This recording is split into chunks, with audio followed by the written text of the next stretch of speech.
नमस्कार। आप सब कैसे हो? मुझे आपसे कुछ कहना है। बहुत साल पहले, बहुत पुरानी बात है कि एक दिन दोपहर को मेरे ताई जी की आँख में कुछ पड़ गया। वो इतना ज़बरदस्त था कि इतना आँख सूज गई, पता ही नहीं चल रहा था। समझ आओ, आँख बिल्कुल अलग से लगने लगी, समझ ही ना आए। सब ने देखा, बहुत कुछ किया। हमारे घर के पास एक डॉक्टर भी था, उसको भी बुला के लाए, लेकिन उनको कोई फ़र्क नहीं पड़ रहा था। वो बहुत चिल्ला रहे थे, बहुत परेशान थे। फिर हमारे घर कोई आया तो उसने बोला है कि यहाँ एक अमृतसर के सबसे बड़े डॉक्टर ओम प्रकाश हैं, आँखों वाले, आप उनको दिखाइए। लेकिन वो लॉरेंस रोड से आगे है उनकी कोठी, वहाँ कोठी में ही उनका क्लिनिक है, आपको वहीं जाना पड़ेगा। शाम को मैं और पता चला कि वो 5 बजे क्लिनिक खोलते हैं। मैं और मेरी ताई जी रिक्शा करके वहाँ गए। वो कोठी बहुत बड़ी थी, लंबी थी, लेकिन जैसे ही हम लोग पहुँचे तो अभी डॉक्टर साहब का क्लिनिक खुला नहीं। हम मैं और मेरी ताई जी बाहर बैठे रहे, बहुत बैठे रहे। वो बहुत परेशान थे, उनकी आंख में बहुत दर्द, समझ ही नहीं आ रहा था क्या करें। तब शायद डॉक्टर साहब ने अंदर से देखा तो उन्होंने संदेश भेजा कि उनको बोलिए मैं बहुत जल्दी बाहर आ रहा हूँ। वो सोए उठे थे शायद। जैसे ही 5 बजे वो डॉक्टर साहब बाहर आए और उन्होंने माता जी को बहुत अच्छी तरह पूछा क्या हुआ, कैसे हुआ। बहुत प्यार से, जैसे एक मतलब बेटा पूछता ना, इस हिसाब से माता जी को पूछा। हम अपनी ताई जी को ना बड़े माता जी बोलते थे।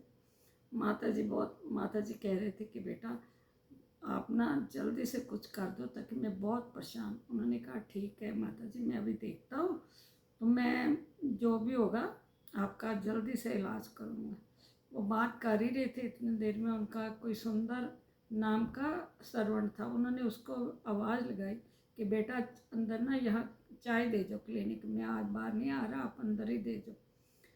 अभी वो इन माता जी को देख ही रहे थे कि इतनी देर में ना उनका सर्वेंट चाय लेके आया। उन्होंने जब वो टेबल के डॉक्टर साहब के पास पहुंचा तो उसके हाथ से ना वो कप प्लेट गिर गया और वो चूर चूर हो गया। वो लड़का शंकर तो कांपने लगा। अब तो मेरे को डॉक्टर साहब गुस्से होंगे, क्या होगा, ऐसा सब लोग बैठे हुए, मेरी बेइज्जती भी हो जाएगी। वैसे ज़्यादा लोग नहीं थे, अभी हम सबसे पहले गए थे ताकि हमारी जल्दी बारी आ जाए। और डॉक्टर साहब उनको देखते देखते, माता जी को देखते देखते उस लड़के की ओर देखा और उसको बोलते आप कहाँ के रहे हो, इतने क्यों घबरा रहे हो, मैं माता जी को देख के आ रहा हूँ, अभी मत आप देखो कि आपको कुछ लगा तो नहीं पैर में या कहीं लगा तो नहीं। वो बेचारा बहुत ऐसे मतलब डर रहा था कि अब पता नहीं क्या होगा। और डॉक्टर साहब ने जल्दी से माता जी को देखा और उन्होंने बोला आप घबराओ नहीं, मैं दवाई लिख के दे रहा हूँ, आपको कोई भी मतलब प्रॉब्लम लगे, वैसे तो आपको आराम आ जाएगा, कोई भी प्रॉब्लम लगे आप जब चाहे मेरे पास आ सकते हो। तब डॉक्टर और तरह के होते थे, आजकल डॉक्टर और तरह के। फिर उन्होंने जल्दी जल्दी ना, वो कहते हैं माता जी को आप बैठो मैं दवाई लिख देता हूँ। उन्होंने उस शंकर को बुलाया अपने पास, पहले सबसे पहले उसका हाल चाल पूछा, बेटे आपको कहीं लगा तो नहीं।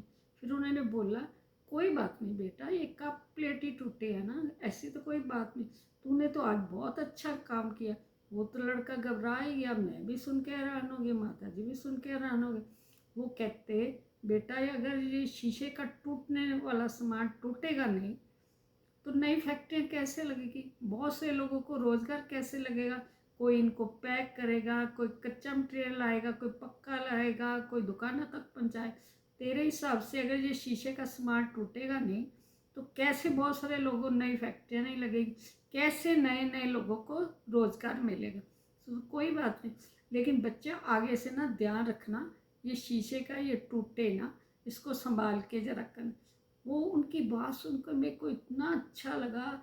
लोग उस डॉक्टर की बहुत प्रशंसा करते थे। बात तो छोटी सी थी, मेरे को आज तक नहीं भूली, मैं उनकी आज तक बात याद करती हूँ कि टूटने वाली चीज़ टूटेगी, अगर ये नहीं टूटती तो इतने लोगों को रोज़गार कैसे मिलता। फिर उन डॉक्टर ने कहा कोई बात नहीं बेटे, आप अंदर जाओ, पहले अपना देखो या सफाई करो, फिर अंदर जाके ना वो चाय वगैरह दोबारा लेके आओ। मैं आज तक उनकी अच्छी अच्छी बात, सोचने का तरीका है, उन्होंने मतलब कितने अच्छे ढंग से उस बच्चे को समझाया। और कोई और होता तो वो उसको कितना डांटता, कुछ कहता।